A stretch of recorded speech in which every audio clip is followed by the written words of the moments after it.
Welcome back to this part series about Ross and Emily and their fling, and make sure that you've watched the previous parts first so that everything makes sense, because we're talking from a different angle. We're talking from the angle of Emily being a tourist and Ross being a local. The traveler fling is a whole different context from regular relationships, along with a person's personality, of course. So here is this part. Enjoy. When you have a few days together, or a week, or a couple of weeks together, you do everything that you normally do in a month or two in that amount of time, in that short period of time. And moving too fast is a very unhealthy pattern in relationships, because you don't get a chance to really process things. You don't give the other person a chance to process things, and that's something that a lot of narcissistic people, almost all narcissistic people, rely on, is that they don't want to give you a chance to think. They want to literally love bomb you, like love me, love me, love me, love me, kind of a needy energy. So you don't get a chance to process and even hesitate, right? And we will see Ross doing that later in the relationship, because they do it in the beginning, in the love bombing phase, and then later when they do something wrong, they love bomb you again. Or Dr. Romani calls it the hoovering phase. And you will see Ross doing that. And they do it very intensely. It's very intense, and you don't get a chance to think. They don't want you to think. But back to Ross and Emily, she tells him that there's someone else. Remember what we said earlier about how travelers, when they go, not all of them, some, when they would go to a different country and they would kind of adopt a whole different identity. That's what Emily did. That's not a good thing. She was like, I have my life there. She had Colin, but when she went to America, it's like, oh, a new culture, a new thing. Why not have a fling and then I'll go back to my life? But the fling kept going back to her. The fling told her he loved her after a couple of weeks. It's so intense. It's so exciting. It's an adrenaline rush. It's like, yes, someone fighting for me. It feels that way. And it's confusing to the mind. And Ross does lots of things that he hasn't done before with Emily. He pierces his ear. He signs up for helicopter classes.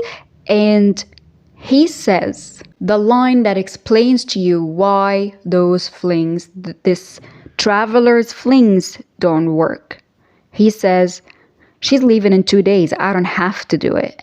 Honey, you don't have to do it anyway, whether she's leaving or not. But he's not acting himself. He also says, when I'm with her, I'm a different guy. I love that guy. So he's not fully himself when he's with her.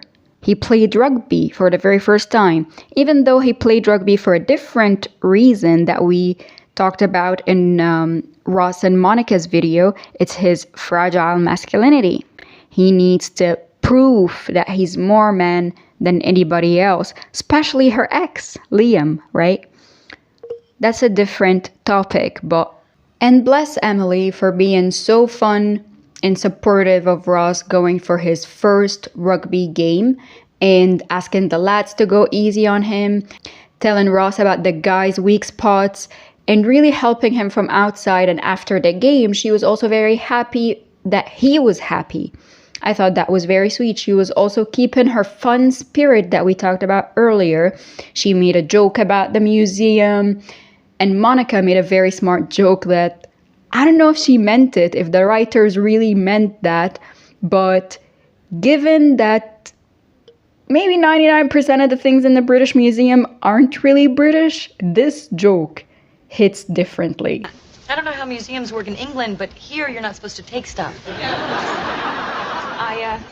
The main thing I want to emphasize on, in these type of flings, you're not always who you are, because you are adventurous, you're trying new things.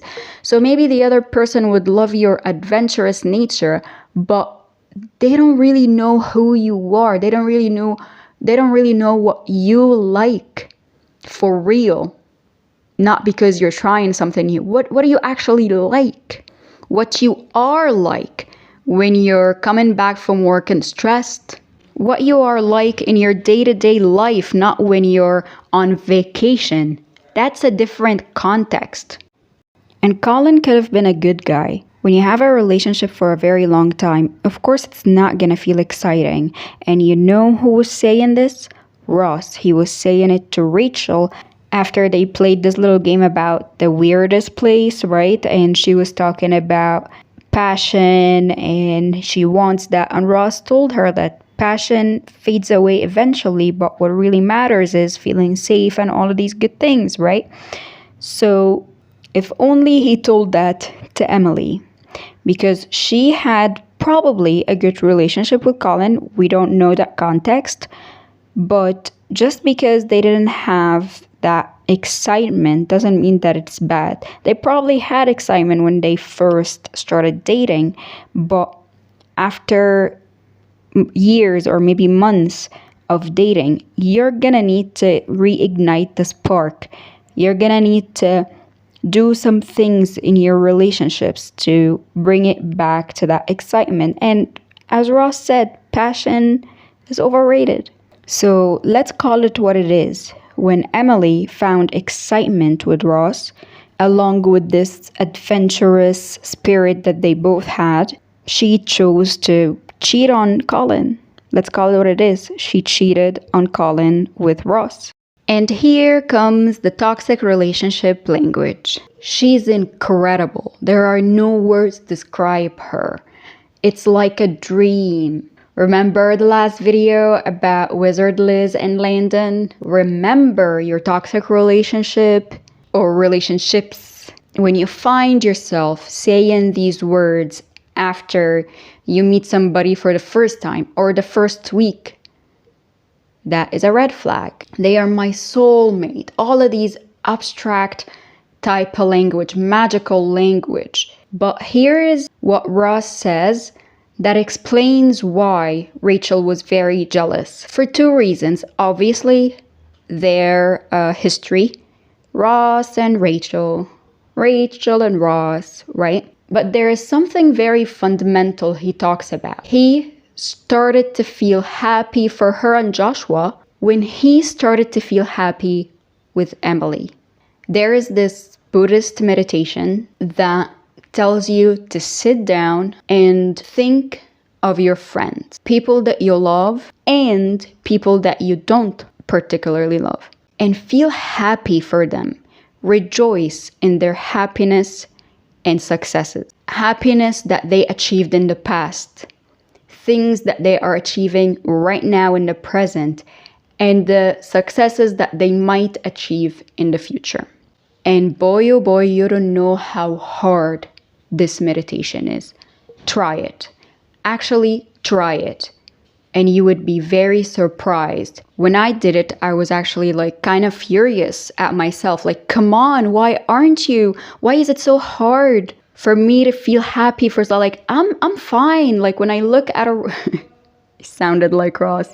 When I look around where I am and all of that, everything sounds good. But when I thought of someone more successful than me or has something that I wish I had, it was a bit hard for me to rejoice in their happiness because I'm human, you know, and I'm not a Buddhist monk. Buddhist monks are human as well, you know. They train to get good at these meditations, you know. That's a different topic. But Ross here tells us why he wasn't very happy with her and Joshua, and why Rachel was also not very happy with him and Emily going to Vermont. And you will see it when in the scene when she's like, "Oh, I'm so happy for you," punch. This is a part series, so make sure to subscribe to get the new episodes. Thanks for watching, and I'll see you in the next one.